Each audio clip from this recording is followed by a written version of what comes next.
هو يتحدث عن تاريخ الوصفات الجزائرية. حدثينا عن هذا الكتاب اللي أيضا ينافس في قائمة أفضل الكتب العالمية التي تهتم بالطبخ. صحيح. الكتاب هذا أنا كي حبيت نكتبه لأنه الإنسان كي كان في السنوات يا 10 15 سنة ولا 20 كي تخرج للخارج وتقول لهم أنا جزائرية، كاين اللي يقول لك وين جا هذا البلد؟ هذا خيبة أمل في الإنسان. كيفاش بلادي الكبيرة اللي أنا نحبها انتم ما يعرفوهاش، ونبداو نعرفوا بلادنا بموقعها الجغرافي بارابور البلدان واحد اخرين كل شيء. هذه تغيب. دونك نجيو علاش مش معروفه الجزائر؟ صح احنا ما عندناش سياحه كبيره، ولكن السياحه لازم تكون عقلانيه او ما لازمناش نفتحوا بيبان السياحه بطريقه عشوائيه. دونك السياحه لازم تكون عقلانيه ومدروسه. دونك جو مي سوي دي كيفاش ما يعرفوش الاطباق تاعنا، ما يعرفوش بلادنا، لازمني انا يكون عندي دور، نلعب دور ونناضل باش الجزائر تعرف وتعرف من اجمل نعرف الاجمل وجه للجزائر. دونك بديت نكتب في هذا الكتاب. كي بديت نكتب ما صبتش المراجع، ما كانش مراجع، ما كانش كتب اللي انت ترجع ليها باه دير كتاب ولا باه تاخذ معلومات. وهنا عرفت بلدي كاينه نقوفه، كاين يعني مشكله كبيره ان الجزائري ما يقدرش يقول الطبق الفلاني هاو منين جانا، هاو علاش واسمه هكا، وكيفاش كان يتخدم، كيفاش ولا يتخدم، ما يقدرش يحكيها لك هذه. وهذا كاع تشوفها في كل البلدان اللي تحيط بينا في حوض البحر الابيض المتوسط، كلهم كتبوا على تاريخ طبخهم، احنا لا.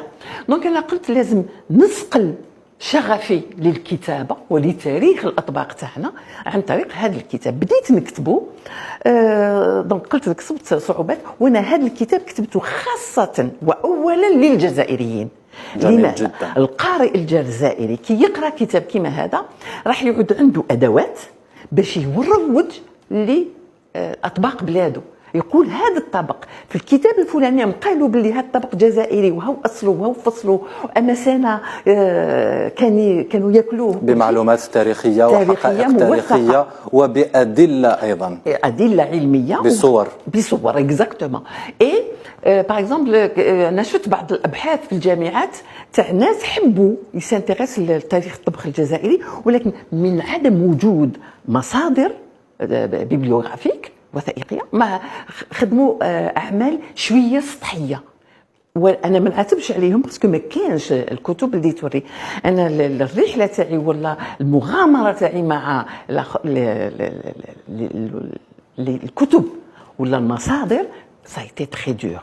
باه تصيب كتاب يتكلم دونك لازمك تروح الكتب تاع التاريخ، تروح للدواوين تاع الشعر، تروح لعدة أنواع من الكتب. أنا وسفر لمناطق عديدة أيضا. السفر تروح تجيب كتب من الخارج باسكو مش موجود متوفرة هنا عندنا، باش قدرت نجمع كل المعلومات باش الكتاب هذا كيفاش مبني.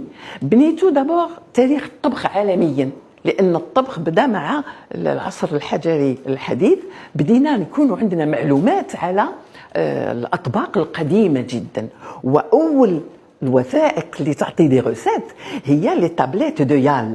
لي تابليت هادو من الطين، كتبت في بابلون في بابل، وهذه كتبت باللغة المسمارية. وهذه الأطباق كان فيها 45 وصفة، وهذه الوصفات كلها قادرين نديروها الآن، يعني مكوناتها موجودة حاليا. ودايوغ في جامعة هارفارد داروا هذه الأطباق وخرجوها وصابوا باللي ممكن بهذه الوصفات هذه نقدروا نخرجوا أطباق تاع 4000 سنة، 2000 سنة قبل الميلاد. هذه اللي طابليت خرجوا. بديت نمشي ونصيب باللي الجزائر عندها تاريخ عظيم جدا، ما قبل التاريخ وما بعد التاريخ، وخاصة الحضارة النوميدية. الحضارة النوميدية فيها حاجات رائعة جدا. احنا ناس أكلنا سورتو القمح. دونك انا شفت حكايه باسينيسا مع القمح ومع زرع القمح، ولاحظت في الكتب هذه ان الجزائر كانت مصدره للقمح ل 2 ميلينير 2000 سنة، والجزائر من المصدرين للقمح عالميا. وعندنا وثائق وعندنا حتى كيفاش نقولوا حنايا ديستال على القمح الجزائري.